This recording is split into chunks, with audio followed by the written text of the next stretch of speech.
There are things that we can control and there are things that we can't. If we so desire, we can take action on the things that are within our control. But we have to just accept that which we cannot control. For example, if you hate your job, you don't have to stay there. You have the option to leave. Something beyond our control, like the fact that death is inevitable, we just have to accept. So in the context of this video, I reserved the word accept to things that are not within our control. Because if it was in our control, we don't have to just accept it. We can do something about it. Which brings me to my next point about body positivity. You may be familiar with the fat acceptance movement. Just the name right there is an oxymoron, because being fat is within your control. Therefore, you do not have to just accept being fat. You can and should do something about it. Unless the laws of thermodynamics somehow don't apply to you, then you will lose weight if you are in a calorie deficit for long enough. I can attest to that. Besides, there's nothing body positive about being fat. It's quite the opposite. The more overweight you get, the higher the chances you have of health problems occurring. The whole healthy at every size mantra couldn't be more wrong. You're all thinking, but body positivity, you can be healthy at any size. No, you can't. Who gave you that stupid idea? As we get more obese as a world, more people are dying from obesity. Go fucking figure, right?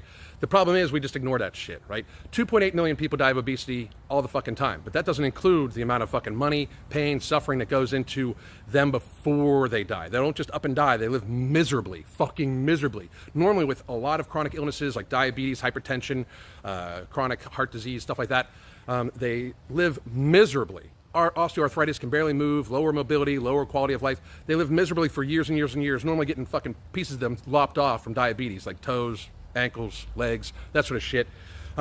So obesity is horrible. It fucking tortures people. It kills people by the fucking millions every year, and it causes more pain and suffering than we can fucking even deal with, and yet people don't want to fucking admit that obesity is bad for them. Another point I want to bring up is, notice how fat acceptance seems to only apply to women. They are becoming more ubiquitous in advertising, and plus-size female models like Tess Holliday are becoming quite common. But how often do you see male plus-size models? Of course, that wouldn't be a good idea either, but it still begs the question, why the double standard? So we've established that weight is within our control, and therefore we don't have to accept it. But do you know something that is not within our control? Height. And it's men who get a lot of flack about their height. It would make more sense for the body positivity movement to cover physical traits that cannot be controlled. Body positivity is a hijacked movement. It was meant for burn victims, amputees, people born without limbs. It was meant for people to feel good about who they are, about things that they cannot change about themselves. The fat acceptance movement has hijacked the body positivity movement to the point where this unhealthy, self-inflicted behavior is supposed to be accepted as just being body positive. Height is an uncontrollable trait that would make sense to include in the body positivity movement. And since height is uncontrollable, it would have to be just accepted. But clearly it isn't. Just look at what girls have to say about shorter guys.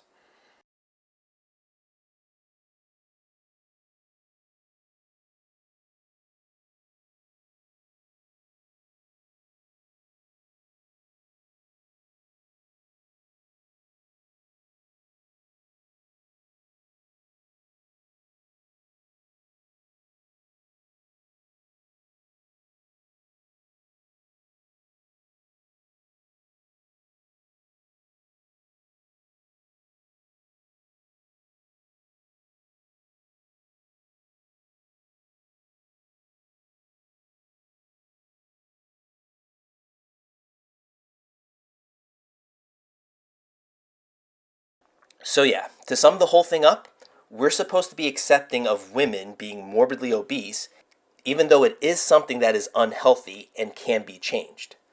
But men under 6 feet tall get ridiculed, even though it's not unhealthy and cannot be controlled.